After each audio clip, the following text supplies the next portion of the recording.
紅磡係我一個由細到大都覺得一個好神奇嘅地方嚟嘅，有紅磡體育館，亦都有紅磡殯儀館。我覺得佢係好特別。其實佢隔一條街嘅，通常啲喪事都會喺入夜之後做啦。咁但係佢哋嘅晏晝其實係一個好簡單嘅社區，都係一個好和諧嘅社區啊。我哋成日都覺得人生就係一個旅程啦。我哋呢一生就好似搭緊一程車咁嘅啫嘛。咁我呢一生完結咗嘅時候，我哋就要落車去轉車啦。紅磡就係一個中轉站咯。咁我就覺得同個人生好似啊，即係以前搭直通車，咁你一定要響紅磡轉車，咁紅磡就係一個樞紐嚟嘅。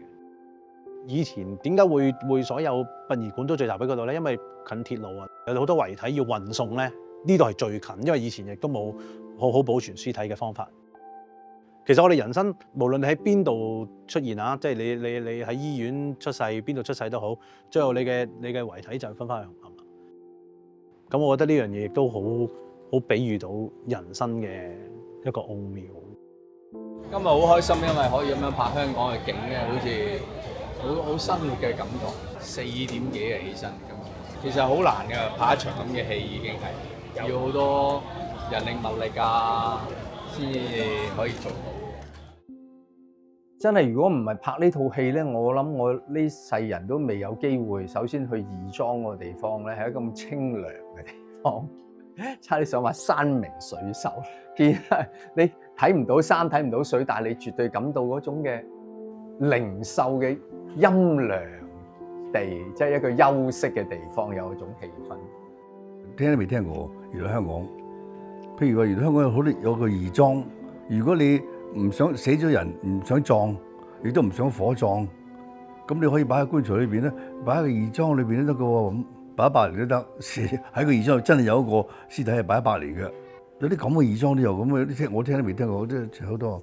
唔係雪櫃喎，講緊，因為好多唔同嘅原因啦，即係可能有啲家屬覺得啊要擇日子啊，或者可能要等啊，要運去某一啲地方啊，即係種種林林種種嘅問題啊，原來有一個咁樣嘅地方喺度。即係義莊，我哋一路都覺得係可能係嗰啲古裝片啊，即係或者民初啊嗰啲，我哋先會有知道咩叫義莊咁樣。咁但係原來香港係有個義莊，仲係100幾年歷史嘅咁樣。係佢亦都今次好好啦，因為佢睇完我哋個劇本，覺得我哋個劇本好有意思，咁佢特別開放俾我哋拍啦。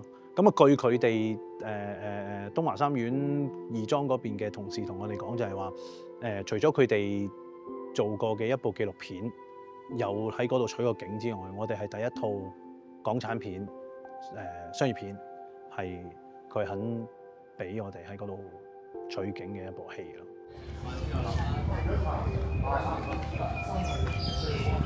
人生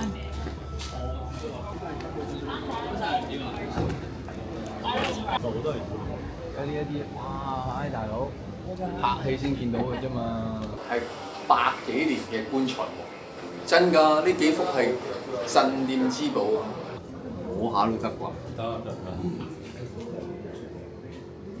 唔錯，唔錯，幫我揀個好日子。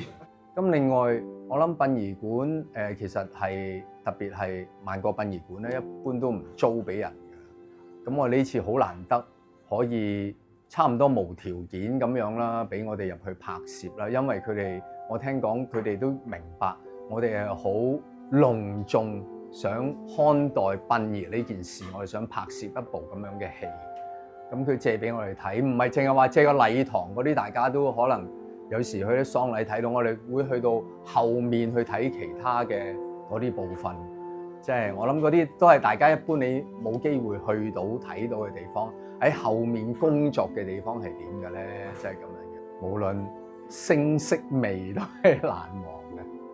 呢個地方嚇，即係呢度係真係唔呢係咯，係今次即係講緊啲佢哋行內嘅嘢，所以俾人俾拍，同埋應該某程度上都好大嘅原因係因為有地。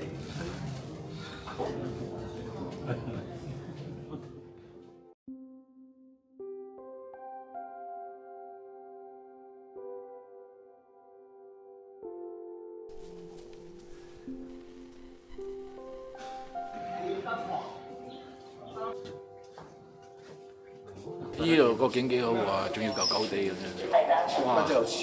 直頭係100%冇得彈。好實在。